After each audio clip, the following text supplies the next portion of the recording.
यदि तपाईँ हरर मुभीको पारखी हुनुहुन्छ भने अहिले भर्खरै रिलिज भएको एउटा हरर सिरिज हेर्न नछुट्याउनुहोला। इन्डियाको पहिलो प्यारानर्मल इन्भेस्टिगेटर भनेर चिनिने गौरव तिवारीको केसहरूमा आधारित रहेको यो सिरिज अहिले सामाजिक सञ्जालहरूमा भाइरल बनिरहेको छ।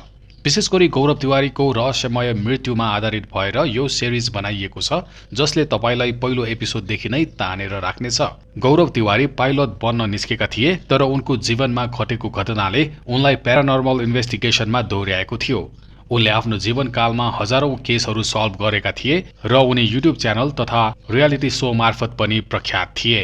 तर अचानक बाथरुममा उनको रहस्यमय मृत्यु भएपछि उनले समाधान गरेको कुनै केसकै प्रेत आत्माले उनको हत्या गरेको उनको साथीहरू र परिवारले अनुमान लगाएका थिए, तर प्रहरीले भने यो केस क्लोज गरेका थिए। यही घटनाहरूलाई समेटेर बनाइएको यो सिरिज अहिले सर्वाधिक चर्चामा रहेको छ। के तपाईले यो सिरिज हेर्नुभयो? हेर्नुभयो भने कस्तो लाग्यो? पक्कै पनि आफ्नो धारणा कमेन्ट गरिदिनुहोला।